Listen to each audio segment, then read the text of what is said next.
Hi everyone, Assalamualaikum and welcome back to my channel, Isabel Cooking.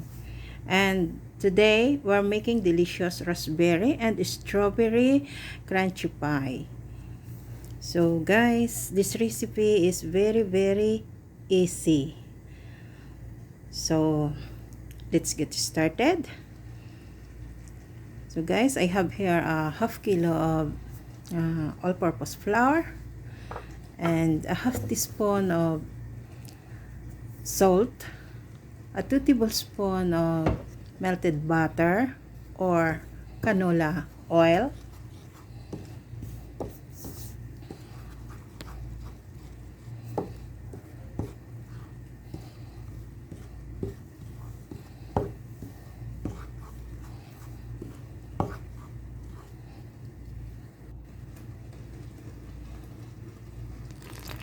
and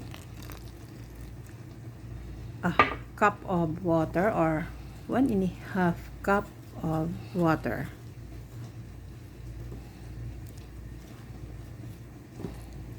So guys, ininid lang natin siya. So dapat hindi siya gaanong basa. Yung tatansyahin lang natin guys yung ating water. Yung dapat hindi siya, yung ganito yung ano niya, texture. And then, isisit aside lang natin mga 30 minutes. So, yan guys. Ipa-flat na natin to. Yes.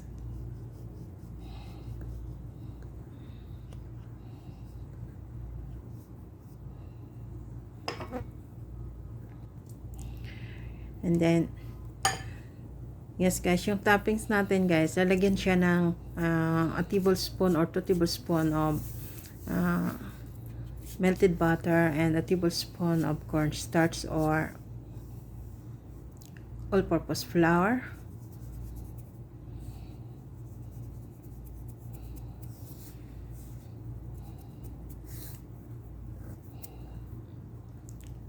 And iro-roll natin siya guys. Ganito. Kikita nyo yan. Iro-roll natin siya. Para magkaroon siya guys ng layer. And yun ang nagdadala ng crunchiness ng ating strawberry and raspberry pie. So yan nga guys. So ipa-flatten ulit natin siya.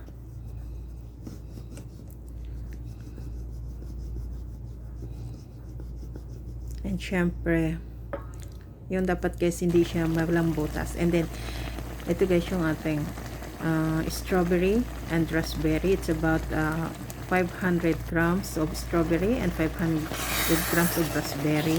And 1.5 cup of brown sugar and a teaspoon of vanilla extract. And isisimmer lang natin siya ng about 10 minutes para maging thicken na siya guys. Ganyan. Yung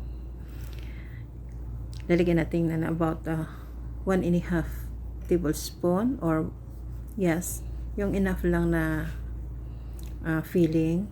And then ito isi-shape lang natin siya guys na kailangan isisil natin ang edges para hindi siya bubukas at hindi pa mapapasokan ng oil yung ating pie pag fried na natin siya. So yan guys, ready to fry. So ito, nag-preheat na tayo ng oil sa ating frying pan. It's about 2 cups of oil. And then, ipa-fry na natin until golden brown yung ating raspberry pie. So yan guys, brown na siya. So pwede na to, it's ready. So yan nga guys, ready to serve. Wow, so yummy guys. So yes, drizzle over the pies with icing sugar or frosting. So guys, it's about a 4 tablespoon of icing sugar and a tablespoon of milk and a pinch of cinnamon powder and a drops of vanilla extract.